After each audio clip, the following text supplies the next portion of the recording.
La mesa política del Frente Amplio emitió el viernes una declaración en la que califica como incompleto, injusto y fuertemente negativo el documento de trabajo elaborado a partir del informe de diagnóstico del sistema previsional uruguayo firmado por 9 de los 15 técnicos que integran la Comisión de Expertos en Seguridad Social. Ese documento contiene la visión que desde el punto de vista técnico han consensuado 9 de los integrantes de la comisión, aunque se aclara que el documento no representa necesariamente la posición de los partidos políticos que integran la coalición de gobierno ni la del Poder Ejecutivo. Para la coalición de izquierda, de ir por lo recomendado por ese documento significaría un notorio debilitamiento de principios rectores fundamentales que deben estar presentes en cualquier reforma de jubilaciones y pensiones, más allá de que tiene algunos aspectos específicos que podrían compartirse. Además de las cuestiones de fondo con respecto al documento presentado por parte de la comisión, desde la oposición también se discrepa en el mecanismo de trabajo que, según señala,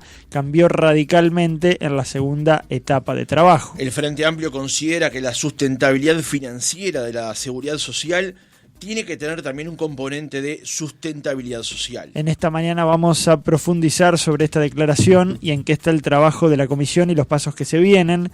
Para ello recibimos en nuestra entrevista central a Jimena Pardo, integrante de la Comisión de Expertos en Seguridad Social, en representación del Frente Amplio.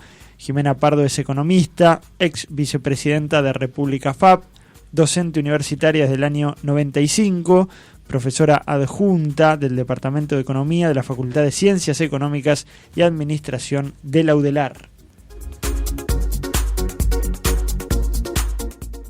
Pardo, ¿cómo le va? Buenos días, gracias por acompañarnos. Buen día, ¿cómo están? Por favor, un gusto. Pardo, conviene aclarar al comienzo qué es la Comisión de Expertos en Seguridad Social, desde cuándo está trabajando y después vamos a ir sobre el tema de los plazos, pero comencemos por ahí.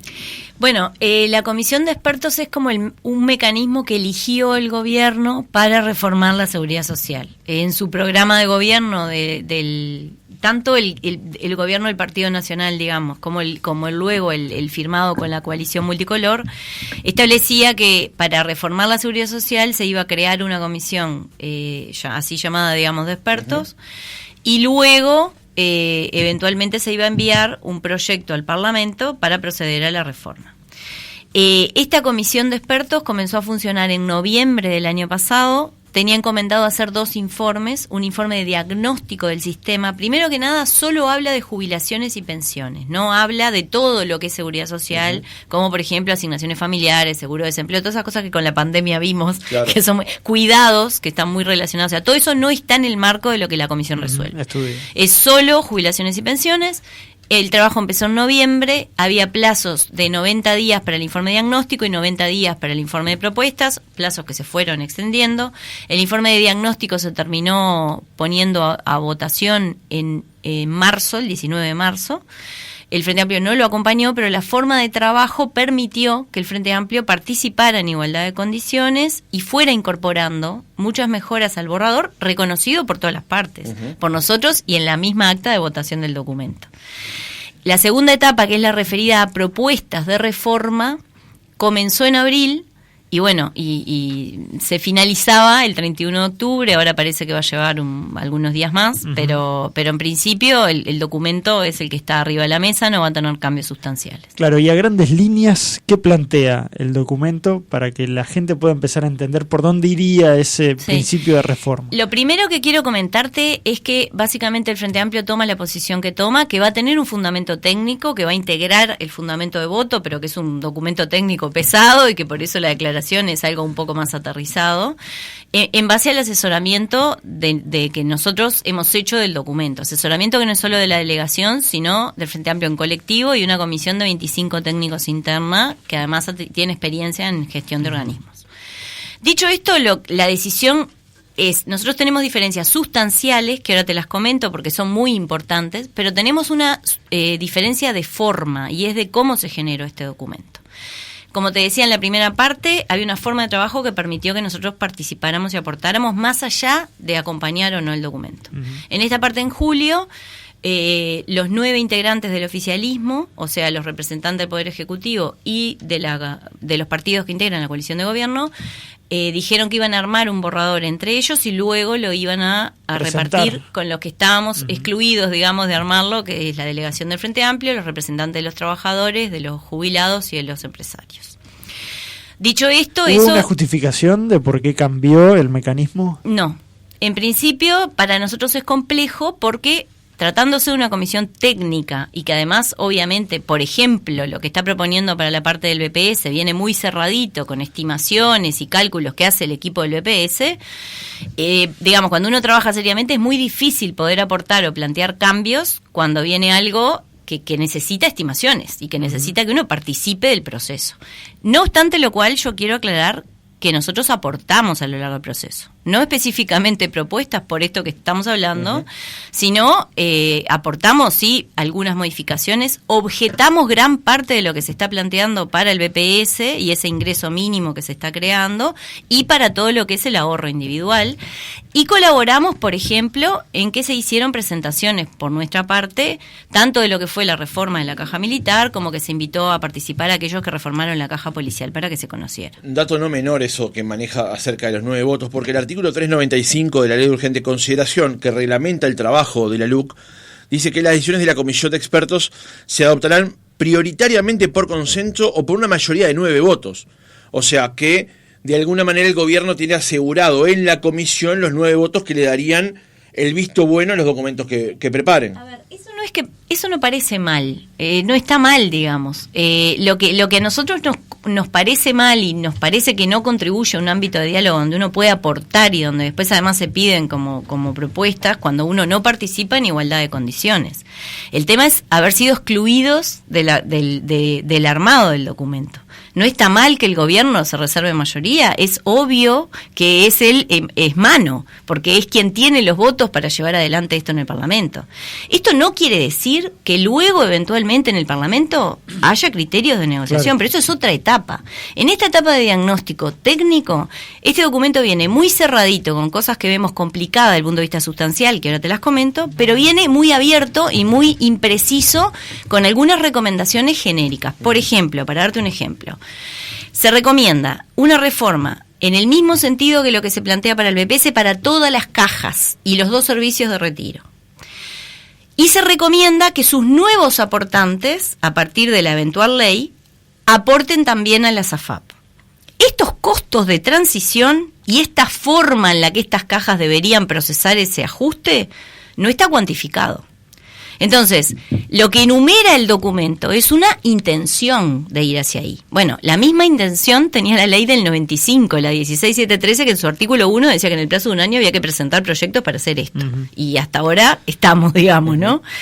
Entonces, como intención, justamente el propio documento dice que esto no representa la opinión del Ejecutivo. Entonces, como intención, lo que hay que ver es qué tanto apoyo político tiene esa idea. Y para nosotros eso es relevante, porque eso hace también a la integralidad de la reforma. Antes de pasar a los detalles finales, vamos a volver sobre el tema de plazos para cerrar ese capítulo. Exacto. Y sobre todo después una segunda etapa sobre el tema de cómo fue los plazos de trabajo y demás dentro de la comisión. Ahora, ¿en qué plazos cuáles se están quemando, digamos? Bueno, el plazo se vencía el 31 de octubre.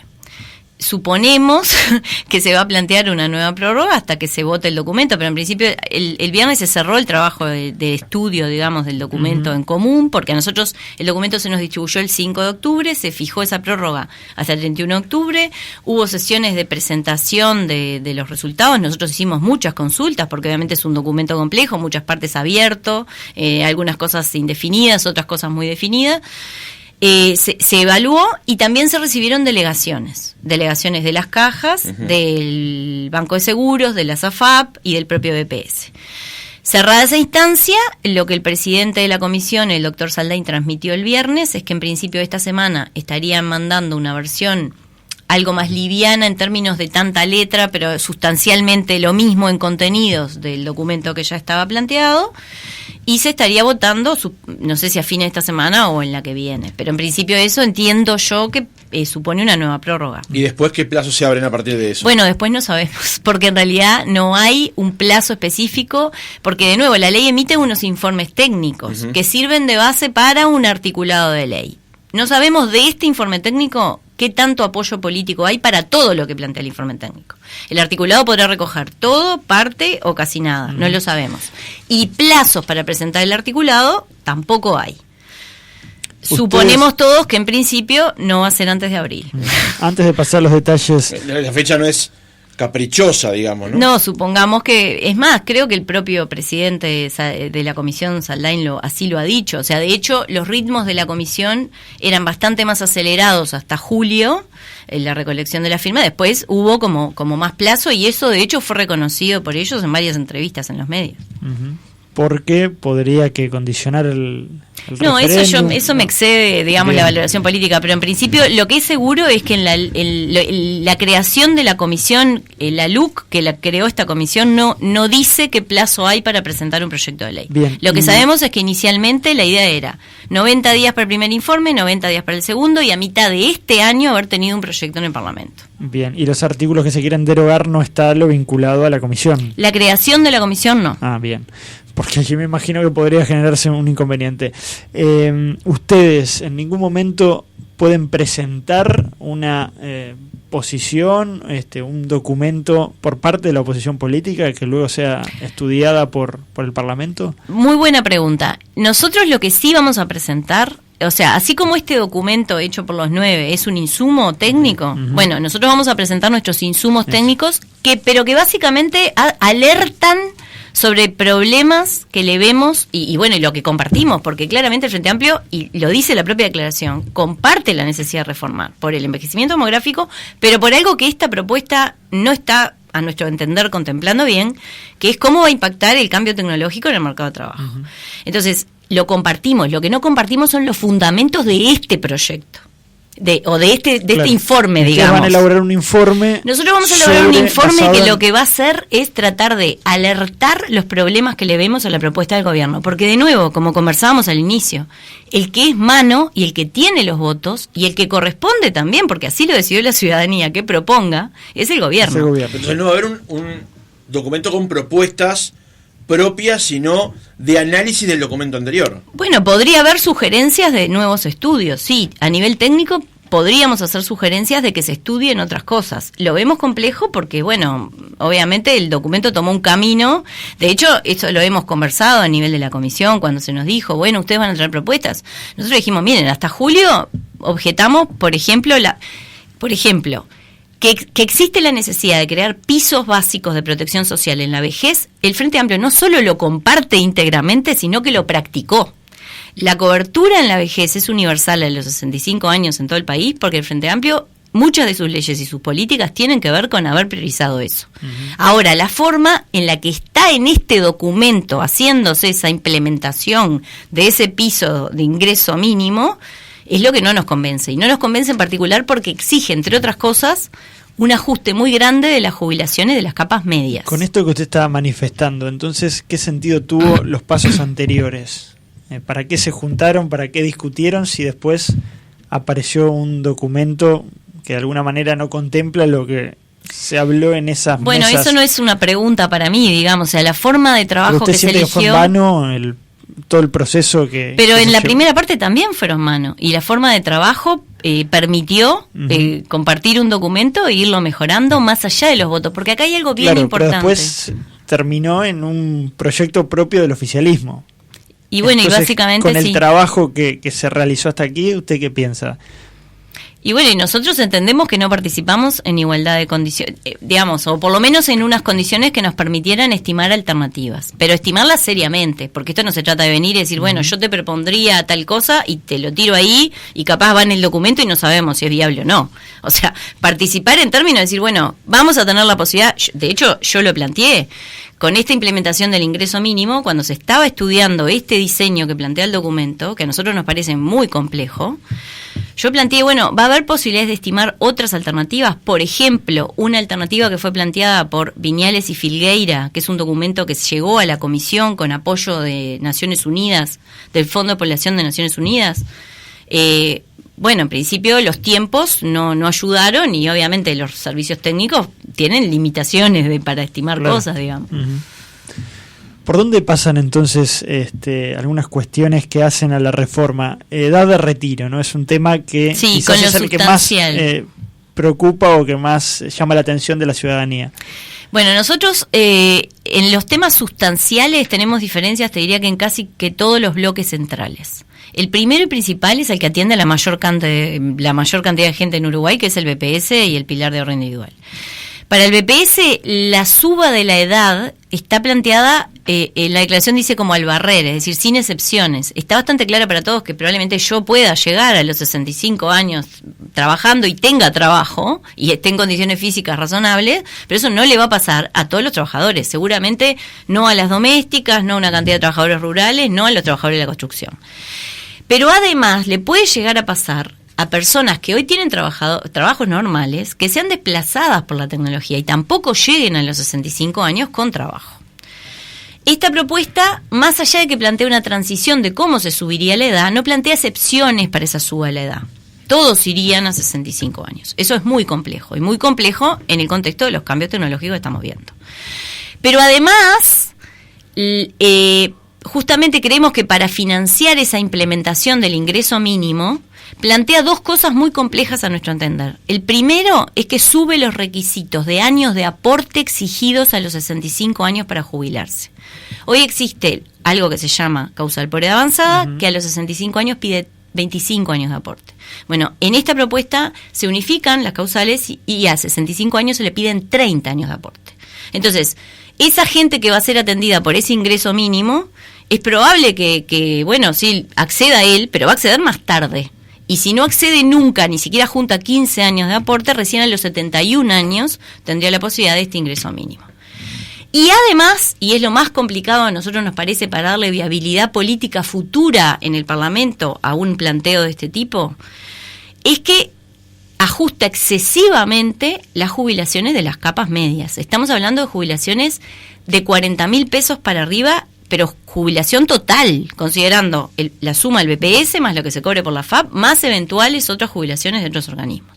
Y eventualmente también se considerarían otro tipo de ingresos. Entonces, eso es un ajuste muy grande de las jubilaciones de las capas medias, que la verdad que nos parece que complejiza mucho el proceso, porque compartiendo la idea que hay que reformar, estas cosas requieren, por eso nosotros siempre decimos, no solo mucho diálogo social, sino mucha interrelación entre los diseños técnicos y los apoyos políticos. Porque pongámosle, que hechas estas salvedades, cuando llega eso al Parlamento, ven algunos efectos que no gustan y dicen, bueno, no, esto no tiene viabilidad, no alcanzamos los consensos. Bueno, habrá que estudiar otras opciones, digamos, que hasta ahora no están cuantificadas. Que no digo que no sea posible, pero digo que el proceso como se hizo hasta ahora no lo permitió. El punto 9 de la declaración del Frente Amplio del viernes dice: las recomendaciones proponen algunos cambios que buscarían una reforma genérica para todas las cajas, lo que veníamos comentando recién. Hay algún cambio que buscaría apuntar a fortalecer las prestaciones para los sectores más desamparados. ¿Tiene algunos aspectos específicos que podrían compartirse? ¿Cuáles son? Bueno, eso que te decía, primero, la necesidad de asegurar pisos mínimos en la vejez a todas las personas es algo que no solo compartimos, sino que practicamos, pero con estas salvedades que les comentaba. Y obviamente la convergencia de todas las cajas hacia los parámetros del BPS también lo compartimos, pero no solo lo compartimos, sino que el Frente Amplio, mientras gobernó, reformó la caja bancaria, la caja policial, la caja notarial y la caja militar. Y en la caja profesional acompañó cambios administrativos que fueron en el sentido de ajustar los parámetros. Todas tuvieron ajuste en los parámetros en el sentido de converger, obviamente en una convergencia que depende de cada caja y de la situación de cada colectivo y de su situación financiera, hacia el régimen general. Eso es lo que... Ahora, lo que pasa es que yo quiero acá discutir sobre el proyecto presentado y sobre lo que ha planteado el Frente Amplio, pero a partir de esto que usted me dice, la pregunta obvia es ¿por qué en 15 años, cuando se lograron hacer ciertas reformas, igual resultaron existiendo ciertos desequilibrios igual? Porque lo que pasa que, primero y principal, por lo que le falta a este mismo texto, esas reformas, la convergencia, sale plata. Y sale plata que algunas cajas están con necesidades financieras y problemas financieros, no necesariamente la tienen. Y además, obviamente, dentro de cada caja también hay un equilibrio a mantener entre los que ya están jubilados y los que vienen después. Porque entiendo que no se quiere tener tampoco un trato peor con los activos de esas cajas hoy. Lo que se quiere es no tener un sistema tan diferente del BPS. Entonces, esas transiciones y esas convergencias llevan tiempo. Por eso las reformas que hizo el Frente Amplio se fueron encarando de a una, porque cada caja tiene una situación particular, y se fueron encarando en un proceso. Por eso viste que el punto 1 dice continuar reformando y reformas periódicas. Porque además, eso es lo otro.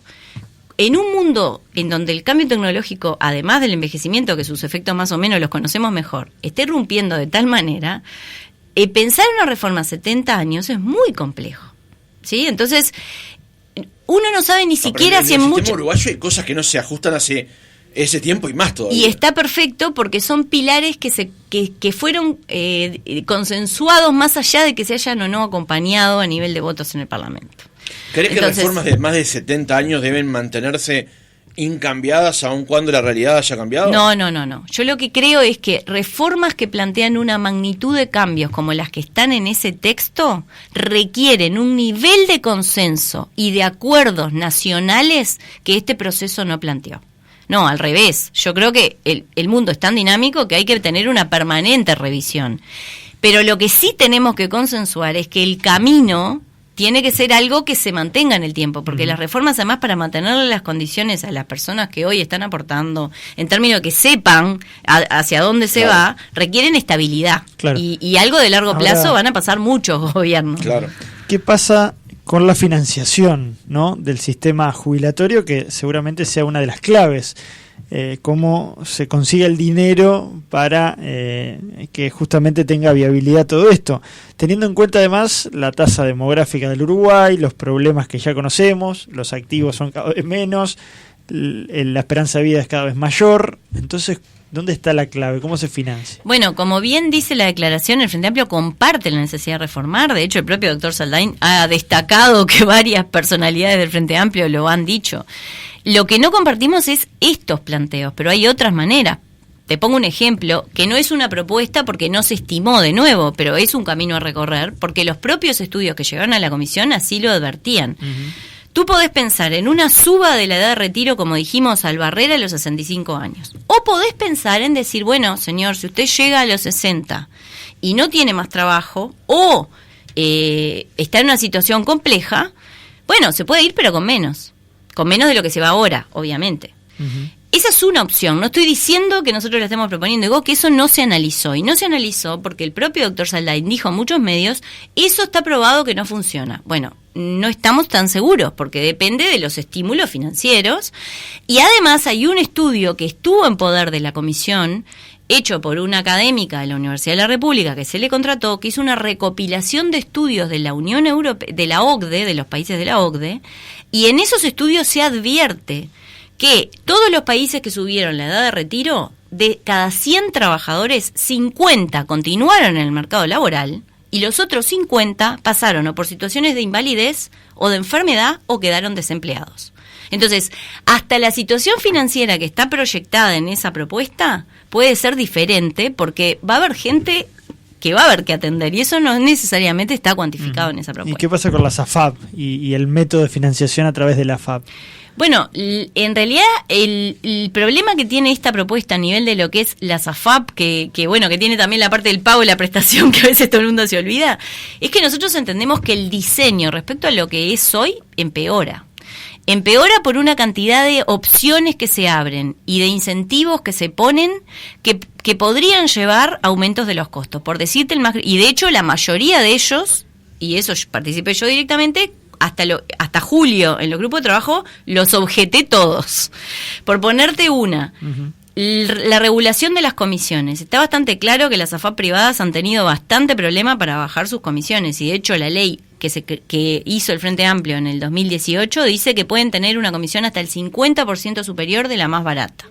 Bueno, ese criterio fue objetado y se está cambiando. El criterio pasa a ser ahora el promedio de las 4, lo cual es claramente un peor criterio. O sea, si asumimos que el de la más barata era malo, el promedio de las 4 a nuestro criterio es peor porque las incluye a las propias AFAP que queremos regular.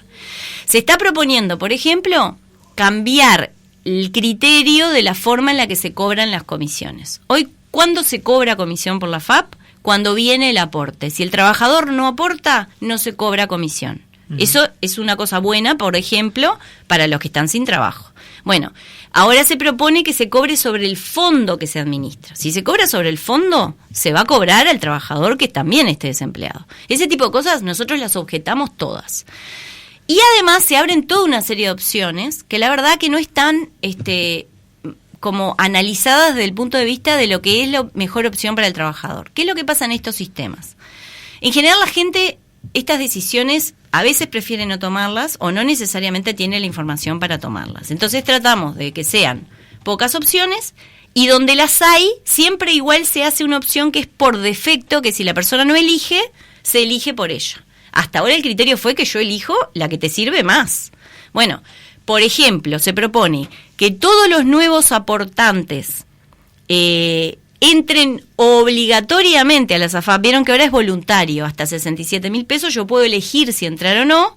Si elijo no entrar, quedo exclusivamente en el BPS. Bueno, ahora se está proponiendo que o sea obligatorio de primera, sin importar el sueldo, o que sea la opción por defecto, es decir, si no elegís, vas a la AFAP, lo cual es casi que en efecto obligatorio.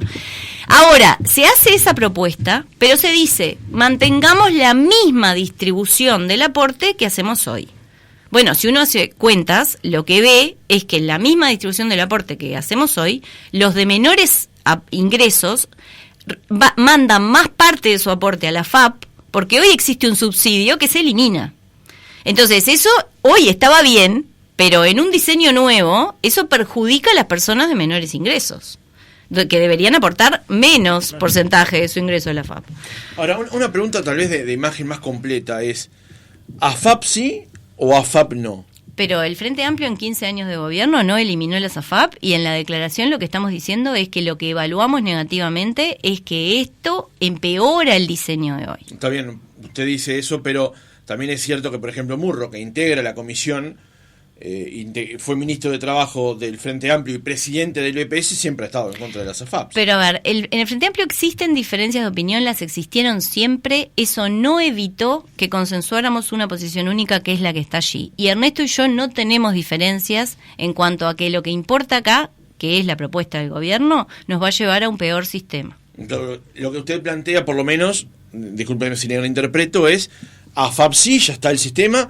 Solamente hay que determinar cómo hacerlo funcionar eventualmente, el tema de los accesos y demás. Y sí, lo que hay que visualizar son los puntos que complican y que pueden llevar a que efectivamente sí el sistema tenga daños reputacionales en el futuro. Porque a ver, si hay un aumento de las comisiones o hay muchas opciones complicadas que la gente no sabe evaluar, también son cosas, a ver, lo estamos viendo en Chile, ¿verdad? Uh-huh. O sea, son cosas que se van acumulando y la gente lo que desconoce y todo lo que se ha avanzado en términos de conocimiento del sistema y todas las reformas que hizo el Frente mejorando una cantidad de aspectos del sistema, y bueno, todo eso se puede dar por tierra, digamos.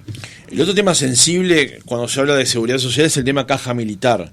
Exacto. Que no es una caja, es un servicio, a diferencia de las demás.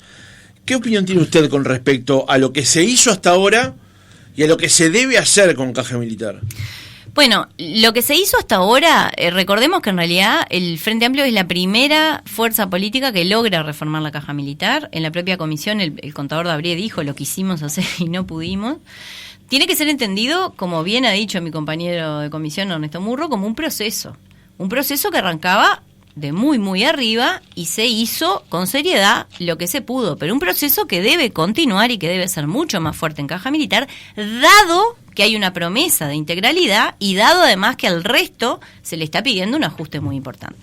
¿Qué son las cosas que tiene este documento que nosotros vemos complejas desde el punto de vista del servicio de retiro, pero desde el punto de vista previsional es una caja en términos de que brinda servicios previsionales de largo plazo? Lo complejo es que si bien se dice que se subirían las edades de retiro obligatorio para el personal de comando, en especial la alta oficialidad, en una graduación que va entre 2 y 5 años, y no se especifica bien aquí en 2 y aquí en 5, si a la tropa o a la oficialidad,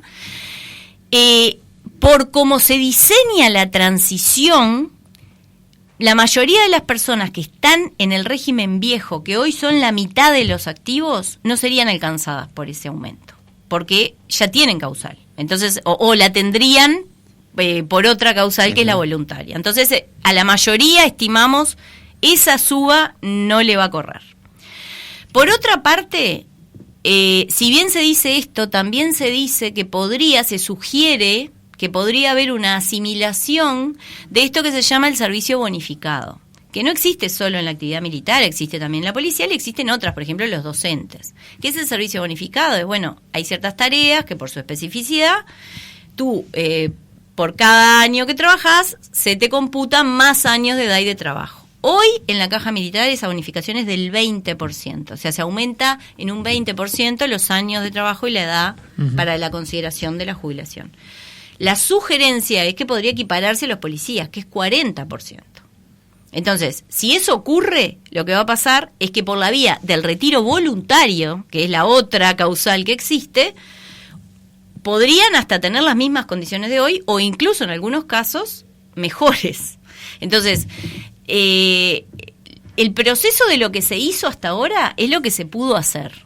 Ahora, en el marco de lo que se está pidiendo a todo el resto, entendemos que estas condiciones son un poco diferenciales. Allí los argumentos que se han manejado por parte de quienes están en la mal llamada caja militar tiene que ver con las condiciones laborales, con el hecho de que también empiezan en sus estudios militares muy jóvenes, las condiciones en las que luego desarrollan la tarea, en fin, el hecho de la no licencia, todas esas cuestiones. ¿Qué se responde a eso? O sea, porque cada caja tiene obviamente sus características vinculadas a las características de la profesión, después vamos a hablar de las otras también. ¿Qué pasa con eso cuando hay un estilo, una forma de trabajo que es distinto al resto? ¿También debe ser igual, o sea, el mecanismo jubilatorio cuando las tareas son distintas? No, y de hecho el mismo Frente Amplio lo reconoció. La caja militar, como acabamos de decir, tiene una bonificación de servicios, como tiene la actividad policial, como tiene la actividad docente, como tiene la actividad de los radiólogos, como tiene la pesca, como tiene una cantidad de actividades. O sea, eso en la seguridad social se reconoce por la vía de esto, hasta ahora, ¿no? Se ha reconocido por la vía de esto que llamamos servicios bonificados. Quiere decir que se reconocen más años de edad y de trabajo que los efectivamente trabajados. Claro, por la tarea por que la propia tarea específica. Bien, no sé si querés preguntar algo más del tema caja militar, pero hemos visto los escándalos que hay en la caja profesional, ¿no? En mi caso, yo soy contribuyente de esa caja y bueno, y hay situaciones que son inexplicables. ¿Cómo funcionan esas cajas? ¿Cómo se pueden cambiar? Hemos visto también salarios de quienes dirigen la caja que son exorbitantes cuando se pide justamente austeridad y cambios. ¿Qué pasa? Que ganan largamente más que el presidente de la República, por poner un caso. Por poner algún ejemplo, y tienen, bueno, una cantidad de beneficios que no sé de dónde surgen, ¿no? Pero bueno, esa es otra historia. ¿Qué pasa, por ejemplo, con la caja profesional? Justamente en el documento se analiza la cuestión de largo plazo, no la de gestión, sino más bien las cuestiones que hacen al equilibrio de los regímenes que administran todas las cajas. Bueno, ahí hay situaciones complejas y, como dijimos recién, diferentes. Porque, por ejemplo, la caja bancaria se reformó en el 2008, la caja notarial se reformó el año pasado y la caja profesional tiene pendiente una reforma, a pesar que en el 2016 se tomaron medidas administrativas que tendieron a equilibrar un poco la situación financiera. Justamente la recomendación genérica que hay en el documento respecto a esas cajas es: analicen y hagan los números. Cada caja tendrá que hacer, o sea, van a remitirlo a los servicios técnicos de cada caja para ver si esto que estamos planteando para el BPS equilibra los números. Pero paralelamente también hay una serie de condiciones que pueden ser un poco, por ejemplo, la caja profesional había elevado un proyecto, esto es algo diferente de ese proyecto, pero en cosas que son mejores incluso que las que están en el proyecto y cosas que son peores. Entonces, ¿cómo da el equilibrio final? Y bueno, no lo sabemos hasta que no estén los números. A su vez también se está planteando, por ejemplo, cosas que compartimos, pero que obviamente si es una política de Estado no puede correr a costa de cada caja, cuando además el propio documento dice que tienen dificultades financieras, el tema de reconocer años por hijo para las mujeres. Bueno, eso se está planteando extenderlo a todos los sistemas. De hecho, la caja militar ya lo tiene, se le dio en la reforma del 2018. Dicho esto, eso lo compartimos, nos parece perfecto, pero obviamente si las cajas tienen situaciones complicadas y la mayor parte de su situación deviene de cómo equilibrar el régimen previsional, y bueno, esto habrá que ver cómo se financia. El punto 9 de la declaración del Frente Amplio dice: Las recomendaciones proponen algunos cambios que buscarían una reforma genérica para todas las cajas, ya hemos avanzado sobre eso. Hay algún cambio que buscaría apuntar a fortalecer las prestaciones para los sectores más desamparados. Tiene algunos aspectos específicos que podrían compartirse, pero este apuntalamiento se hace fundamentalmente a costa de aumentar al barrer la cantidad de años de trabajo exigidos para jubilarse y pensionarse, ya lo comentamos también. Pero hay un punto interesante, dice, también a costa de la fuerte rebaja de las prestaciones, incluidas las de discapacidad, en particular para los sectores de ingresos medios y medios bajos. ¿Podemos profundizar sobre eso? Sí, el diseño que tiene la implementación de este ingreso mínimo, o como también se dan a llamar en una jerga así más compleja, el pilar cero, es decir, bueno, a todo aquel que llegue a una determinada edad y no tenga los años, igual hay que asegurarle un ingreso. Eso hoy ya ocurría en Uruguay. De hecho, la pensión a la vejez, a los 70 años, eventualmente cubre. Dicho eso, ¿cómo es el mecanismo que se diseña? Se genera un ingreso mínimo de unos 13.000 pesos, que es inferior a la jubilación mínima, al cual eventualmente se le van a restar otros ingresos que la persona pueda tener para ver si accede o no a ese mínimo, y se lo va a comparar, para ver si tiene o no derecho a percibir algún subsidio, se lo va a comparar con la jubilación que él efectivamente haya generado, tanto por el BPS como por la FAP. Y si tiene de otras cajas también se suma. Entonces, por ejemplo, para ponerte un ejemplo, ¿cómo se calcula tu jubilación contributiva en el nuevo sistema? Como está en el documento. Tú tenés 65 años de edad, 30 de aportes, se te va a aplicar un porcentaje de 1,3% por cada año de aportes. Eso te va a dar que el porcentaje a aplicar sobre tu promedio de sueldos va a ser 39%. Eso va a dar una X jubilación, se le va a sumar a eso lo que da la FAP, supongamos que no tenés otras prestaciones ni otros ingresos. Eso se compara y dice, bueno, ¿llega a los 13.000 pesos? No llega, lo suplemento. Y además se genera un subsidio que va hasta jubilaciones de unos 39.000 pesos. Ahora, para las jubilaciones que están por encima de eso, de 40 para arriba, es lo que exclusivamente la persona generó.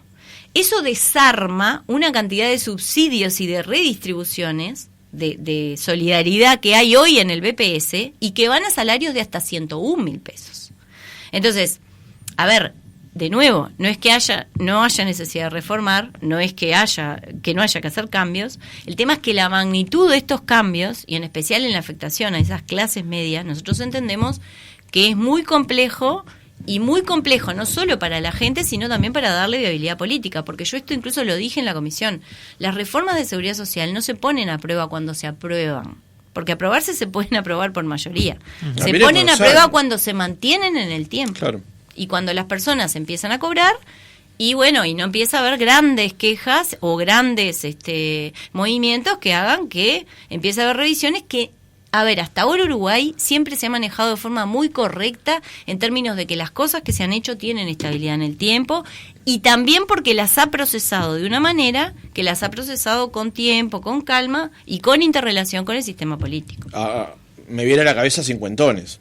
Bueno, esta propuesta plantea un mecanismo de transición que es mejor que la que tenía la ley original. Quiero decir, al tema de se hace la ley y años después se advierte una dificultad en la ejecución de la ley. Bueno, sí, lo que pasa que en este caso, pero bueno, esto es una opinión mía, yo creo que esto sería peor que los cincuentones, porque esto, al reformar el BPS con este pilar de ingreso mínimo, abarca a todo el mundo.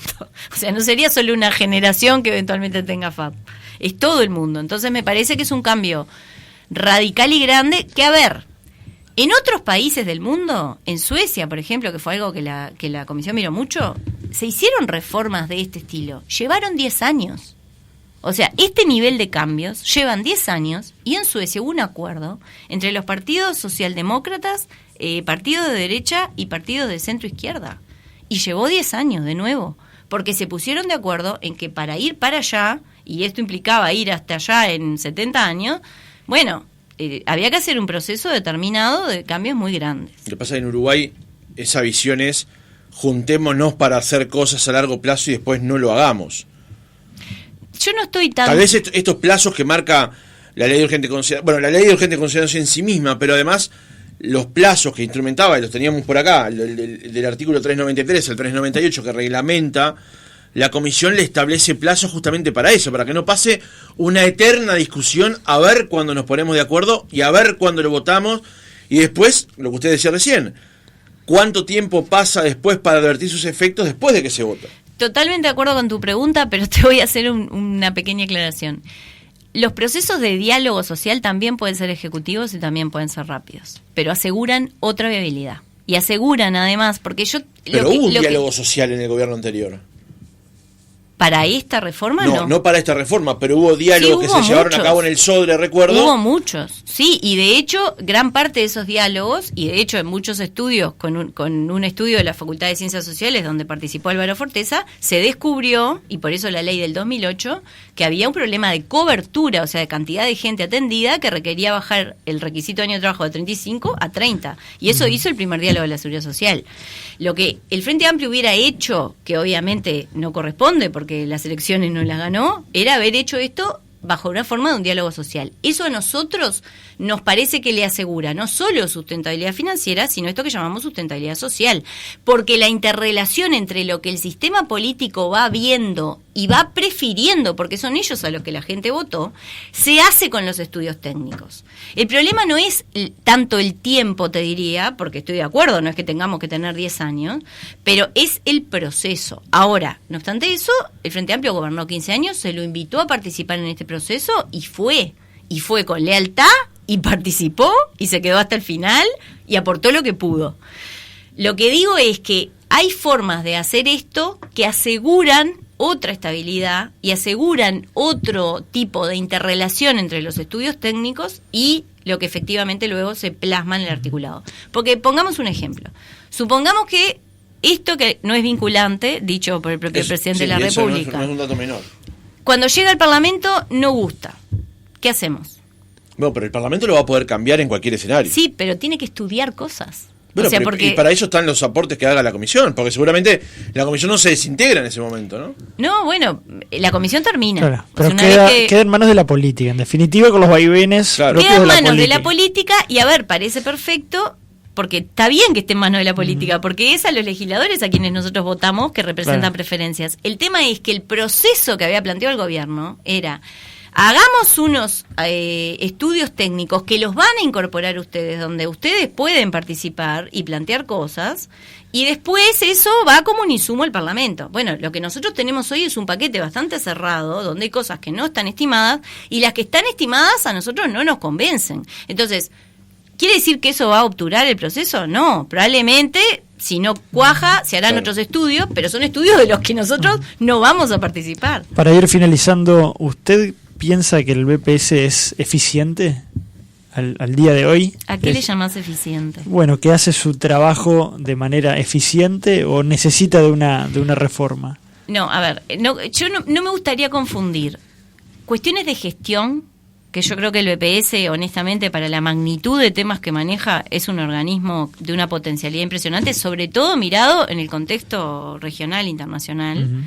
Pero no quiero confundir aspectos de gestión con aspectos de su régimen previsional y la necesaria sustentabilidad entre los aportes que cobra, los aportes de rentas generales y las prestaciones que paga. El banco aplica las políticas determinadas, no las crea, digamos, ¿no? No, pero no solo eso. Lo que este documento y esta comisión tenía como objeto era ver por el sistema previsional y la sustentabilidad del sistema previsional. Si eventualmente se entiende que hay aspectos de gestión, así como tú mencionabas de otras, eso corre por otro carril, no es objeto de esta comisión. Bien. Para cerrar entonces, plazo, volvemos al principio del reportaje. Se presenta este documento, lo aprueban 9 de los 15 integrantes, los otros fueron, como usted dice, excluidos de este proceso. ¿Qué se abre ahora entonces de cara al resto del trabajo de la comisión? Como le decía usted, el viernes hubo un encuentro y allí por plazo se cerraba la cuestión, pero seguramente se solicita una extensión del plazo. No, pero en principio lo que está planteado es, en esta semana se haría llegar una nueva versión del documento con algunos cambios menores, no sustanciales. No sustanciales. No, eso en principio es lo que se transmitió, puede haber alguna variación, sobre todo en base a alguna expresión de las audiencias que se tuvieron, pero la sustancia sería lo mismo y se estaría votando en una fecha a determinar entre finales de esta semana o la que viene. Y bueno, y allí cesa nuestro trabajo y luego será un tema de los parlamentarios cuando esto llegue. Jimena Pardo, integrante de la Comisión de Expertos en Seguridad Social en representación del Frente Amplio, economista, muchas gracias por haber estado con nosotros. No, por favor, y espero haber sido clara, son temas siempre complejos, así que quedo a las órdenes. Muchas gracias.